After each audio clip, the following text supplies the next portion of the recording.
From this Erik Ringsson, who is continuing after Björn Järnsid has been dying as king of Sweden, he is continuing this Ynglingaätt line, and from Erik Ringsson is coming one guy called Erik Eriksson, and from Erik Eriksson is coming Erik Segersel, and from Erik Segersel is coming Olof Sjötkung. And Olof Sjötkung, he is king in Sweden around the year 1000, and exactly the year 1000 he is removing his capital from Uppsala to Sigtuna, and he gets 1007 one crown prince called Anund Jakob.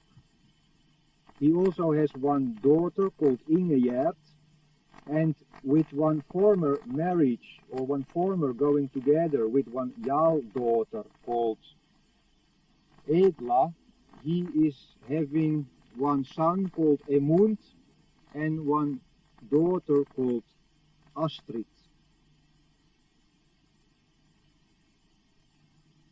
Yeah, this Jarl daughter is called Estrid, and from Estrid come Emund and Astrid, and from Edla is coming Emund and Astrid, and from Estrid is coming Anund Jakob and Ingegerd. 1008, this Olof Sjötkung, he became crowned by the bishop of Sigtuna, and that make that his crown prince, Anund Jakob, being 1 year old, will be educated in the church system, which make that whole Sweden is now 1008 going over to the Roman Catholic system. Now in this time we have been coming to that result that the only original heathen system left on the planet is in Uudenmaa, in the south of Finland. So these people sit there and they are waiting for that period when one of the two systems is coming to take Uudenmaa. So they decide, they know that the third Ragnarök is coming, because there should be 3 Ragnarök on this planet, after which there shouldn't come any more Ragnaröks. And the last Ragnarök is happening on the 24th of 7, 1050. The 24th of July 1050, the third Ragnarök is starting, when from Åland, these islands between Finland and Sweden, is coming one army, what has been coming from Helvetia, from Switzerland, what is one army, what the popes are using in their different systems of trying to organize their imperium. This Helvetia army is coming up, and they come with the bishop Siegfried from Sigtuna and the Swedish king Anund Jakob. He has become king around 1034. And they are coming over because they didn't want to use the Swedish people to go over to take Uudenmaa, because it would live on in the sagas of the Swedish people. So they decide to take one army from the center of Europe. Now they come over 24 of 7, 1050, and they make one ring around Uudenmaa, and they kill all Arthur, and they cut all oak tree, and they remove all artifacts related to this heathen culture in the autumn onto the ice, when the ice starts to come on the Finnish Gulf between Hel and Uudenmaa, Hel and Estonia, which make that all these artifacts who are right there in the center, when the ice melts in the spring, whole Hel fall to the bottom. Uudenmaa became one desert, but Bock and Ra, because they knew this thing happened, or they let it happen, they escaped anyway before. So the year 12,000, between the year 1050 and the year 1250, we are finding Bock and Ra up in the north, in Lapland. Ra is staying in Kaljalepuri, today called Kajaani, and Bock, he is going to Korva Tunturi. Korva means air, and Tunturi means mountain. So he is going from Listening Mountain to Air Mountain. which is one mountain on the border of Lapland and Rusland. Now over there he becomes very famous because he is not going anymore around with 8 reindeers, this Neklas. Now he is going around with 8 goats. Now he is going around with 8 reindeers, sorry. He becomes very famous up there, and in the year 1248 he gets the permission from Birger Jarl, one advisor to the Swedish king, to come down to Odenma. 1050 Odenma was destroyed and all oak trees become cut and burned in the next year in 1051. Also King Anund, he is losing his life in this process. He already died on the 25th of July 1050. So nobody in Sweden never found really out what has been happening there. He is in the history book anyway called King Anund Jakob Hellbrennare, the burner of hell. It's one title he has in the history book.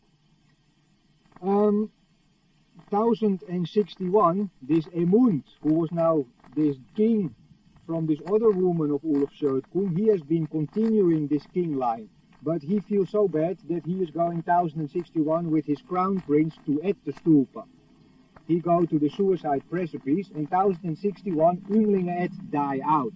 There is no more king sperm in this line, what they have been creating from 9003 years ago from Sven. So Ynglingen die out, and now from these Jarls, the highest Jarl families, the headmen, become chosen one who become king with the approval of the Pope in Rome. So 1061 they split up Poland in Denmark into 3 king family line, Brandenburg, Gottorp and Oldenburg, from whom all article king are coming on this planet.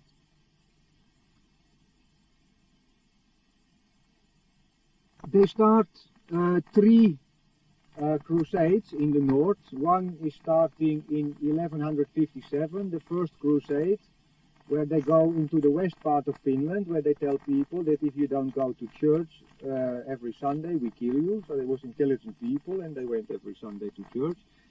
In the year,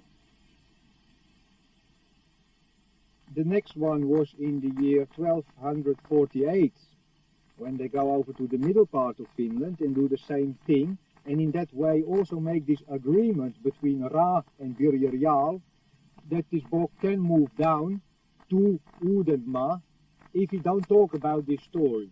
And they shake hands on that, they give word on that they will not talk about this story up to the year 1984. Also, the third one was in the year 1293, where Thorbild Knutsson is going over on his last crusade, and then they had been kind of organizing the whole of Finland in this Catholic system. Odenma was a desert, all trees burned, there was nobody living in a long time, but after 1250 Aser started again to move back. Those who had been escaping from the forest start to move back to Raasepuri, which became destroyed, but of which the ruins are still standing there today. That castle to which the foundation stone has been laid 9,003 years back. 1066 they use all these people who have been swimming out to the island, because the Swiss people, they couldn't swim, the Swiss soldiers, they couldn't swim. These people, this Aser escaped to the islands, but 1066 they collect all these people and use them as rowers in the Battle of Hastings in England, where these Viking people tried to make their last stand against the church coming up to the north of Europe, but they didn't succeed. 1250 Bock and Ra moved down, and they decide to split up the family in 2. So if something goes wrong within this agreement they have been making, part of this saga will be left within one of these lines. So 1250 Ra for the first time is taking one woman. He is marrying in this new system that is there. So they create 2 families, one Bockström and one Raström, one stream of Bock and one stream of Ra. Where now Raström is moving to Wiener and Bockström is staying on the mainland. So everybody is thinking that Bock, he's always been staying on Wiener, so they think this Raström is this original line.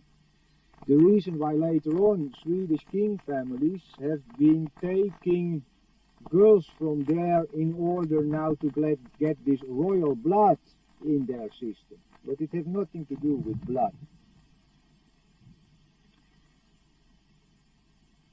The father to Gustav Vasa, Erik Johansson Vasa, he is marrying with one Cecilia Moondotter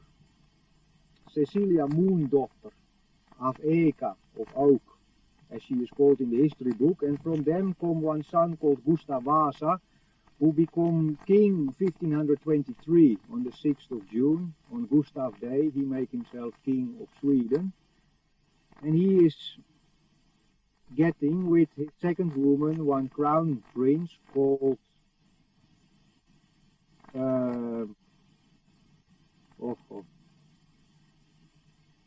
Erik. He get one crown prince, Erik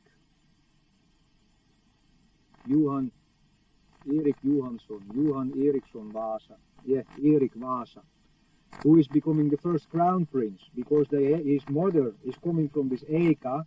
It gives this royal touch to it, so they are making for him the first crown again, because in Sweden has been up to that date these Jarl families, who one of these headmen became king under the Pope. But 1527, Gustav Vasa is throwing out the Pope, and he takes this 10% for himself. That make that 1540 he is going over to Finland, and he asks from this Ra on Wiener if he can get Raasepuri, this castle. So he become like a legitimate king to this system. And he gets this castle, which become, where is already this town has been created again, this Tuna town. But 1546, Gustav Vasa is burning down this town, and in the same time creating one other town called Eknes, Tammisaari, where all these people from this ruin area of this castle now have to move. And 1550, on the old Hell, 500 years after the destruction of Hell, 1050, on the same Hell he's building one new town called Helsinki, where now all these people from Eknes have to move to Helsinki, and from Raumo and Porvoo and different places, from Ulvila, they have to move to Helsinki in order to populate this place. In that way, he could get out from the book that these people are coming from Tuna. So Tuna is not even known anymore today. It's called Snappertuna today, something. 1550, he is building the new town called Helsinki. And 1750, on the Seven Islands, the Swedish are building one fort called Sveaborg, the castle of Sweden. On this old Sun Islands, for the year 1050, their name become changed to Black Island. So Odensö, the Big Sun Island, is called today Vargö, Wolf Island, because wolf is very negative animal in old church story. So it's called Wolf Island, Vari. In Finnish language it's called Susisaari. Vari, when you turn it around, is Grav, and Susi, when you turn it around, is Isus. And that combination creates Isus Grav, the grave of Jesus. According to my knowledge, it should be in Kashmir. So I don't know why they make this Isus Graaf, this Susi Vari island over there. And all these other islands around, they today have the name Mustasaari, Svartöarna, Black Islands. So they are all called Black Islands today. 1750, they start the construction of this beautiful castle the Swedish are building on these seven islands, and which is ready in the year 1756-57. They built this castle on top of Valhalla, because Valhalla didn't become destroyed the year 1050. It was the only part of Uudenmaan which was left intact. All was destroyed, but they anyway respected this Valhalla area, this hole where all the soul of the people go, according to this story. So Augustin Ehrensvärd, he built one beautiful castle on top of Valhalla. And it's still there today, and still today we can see this fundament